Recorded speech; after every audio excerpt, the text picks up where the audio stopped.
Regardez, ne serais-je pas en train de filmer la toute première vidéo dans le nouvel appartement? Ah!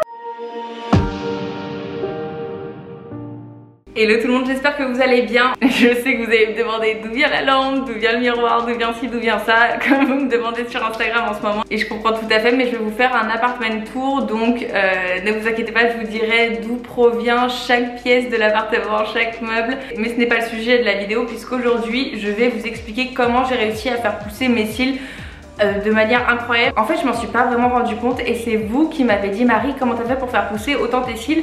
Et je me suis dit attends, qu'est-ce que j'ai fait, qu'est-ce que j'ai changé? Et là j'ai commencé à réfléchir et il y a 3 choses que j'ai faites et qui ont vraiment fait pousser mes cils de manière incroyable, mais je l'ai pas remarqué parce que j'étais totalement focalisée sur la pousse de mes cheveux. Regardez, si je me rapproche, vous pouvez voir qu'ils sont quand même vachement longs. J'avais pris une photo justement de mes cils avant le confinement parce que j'avais pour objectif d'appliquer de l'huile de ricin bien tous les soirs, etc. Mais au final j'ai fait d'autres choses qui ont vraiment participé à la pousse de mes cils et je vous mets la photo après et vous voyez que c'est assez dingue. En fait ce qui m'impressionne vachement c'est à quel point ils ont poussé au coin externe également en mode œil de biche. J'ai toujours rêvé d'avoir ces cils là et pour moi on pouvait les obtenir qu'avec des extensions de cils, mais personnellement j'aime pas tant le rendu des extensions de cils sur moi. Sur des personnes ça va très bien, mais je l'avais fait et c'était pas moi. Je me reconnaissais pas trop dans le miroir et ça avait beaucoup abîmé mes cils, donc j'ai pu recommencer. Je préfère appliquer du mascara ou alors avoir mes cils naturels. Tant que j'y pense, n'hésitez pas à me rejoindre sur Instagram parce que c'est là que je poste plein de stories dans l'appartement, les avancées, que je vous partage aussi plein de choses dans ma cuisine parce que maintenant j'ai une nouvelle cuisine qui est incroyable pour cuisiner. Je suis trop contente, donc je vais redoubler de recettes. Si ça vous intéresse, n'hésitez pas à me suivre et nous allons rentrer tout de suite dans le vif du sujet. Je tiens déjà à vous dire que j'ai testé Revita Lash et que ça n'a absolument pas fonctionné sur moi, et d'ailleurs j'ai reçu pas mal de messages d'abonnés qui m'ont dit que ça leur avait fait des grosses allergies, donc faites attention si vous voulez tester Revita Lash. Sur moi ça fonctionne pas, sur d'autres ça fait des allergies, mais sur d'autres ça fonctionne merveilleusement bien. Vous savez très bien que je préfère les produits 100% naturels. Vous savez, dans la vidéo Ma maman livre ses secrets de beauté, vous nous aviez demandé un produit ou un geste qu'on se donne de génération en génération. Elle avait répondu l'huile de ricin pour le dessous de l'œil et même pour les cils, et effectivement c'est la première chose que j'ai appliquée, l'huile de ricin. Alors attendez, parce que certaines personnes vont dire ah j'ai déjà fait, ça fonctionne pas du tout sur moi, mais c'est le fait de combiner cette huile avec les 2 autres choses qui a vraiment maximisé la pousse de mes cils. Je fais depuis des années des cures où j'applique de l'huile de ricin pendant plusieurs mois et effectivement ça fait une petite différence, mais avec les 2 autres trucs ça a vraiment fait une différence de malade. On va pas pouvoir l'appliquer tous de la même manière parce que certaines personnes m'ont dit que ça leur avait fait des orgelets, des boursouflures, des petits trucs comme ça au niveau des cils. Moi ça ne m'a jamais rien fait, mais je préfère vous prévenir au cas où, parce qu'en fait mon application est très généreuse, c'est-à-dire que je prends avec mon annulaire une goutte d'huile de ricin que je viens vraiment masser en racine des cils, puisque c'est en racine que le cil pousse.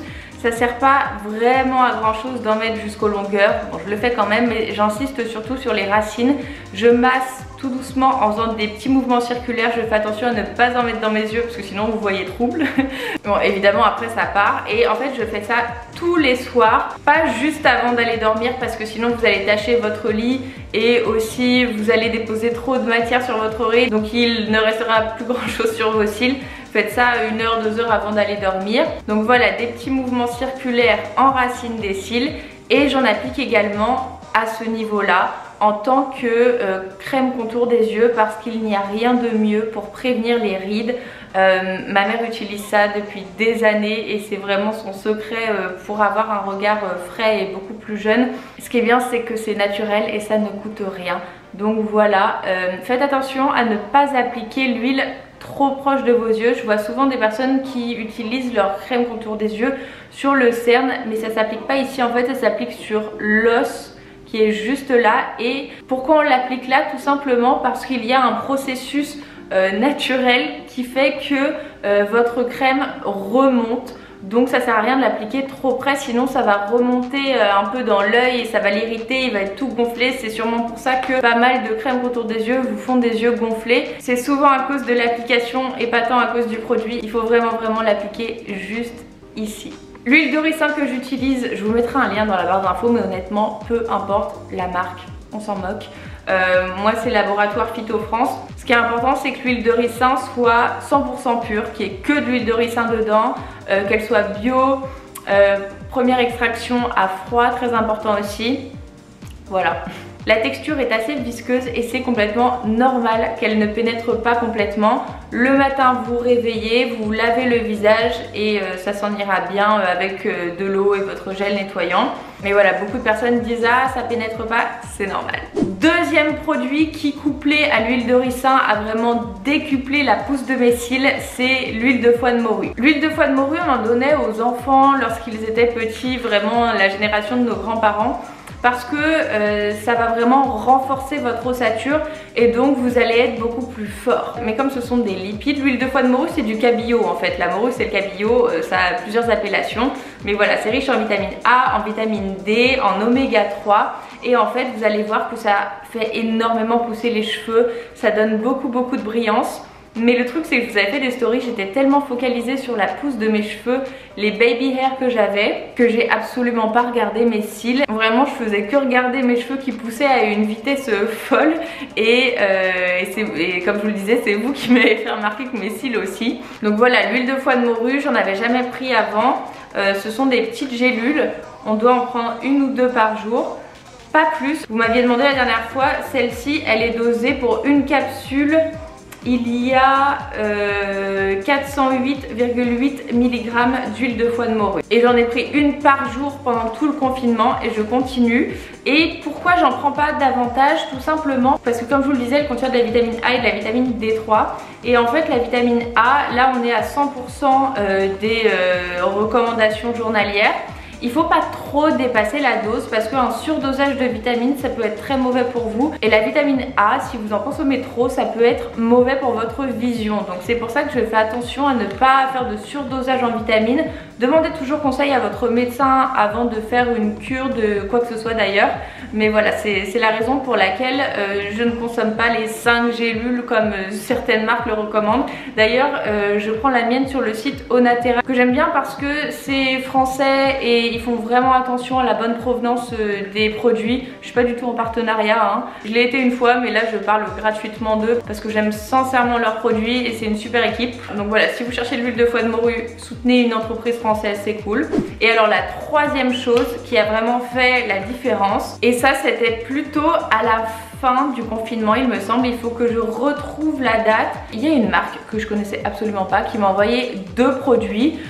Mais comme ça, sans me demander d'en parler ni rien. J'ai trouvé les produits super quali et vraiment bien présentés, donc j'ai décidé de faire une story pour eux, ils étaient contents. Donc je le répète, hein, rien n'est sponsorisé dans cette vidéo, je ne suis payée par personne.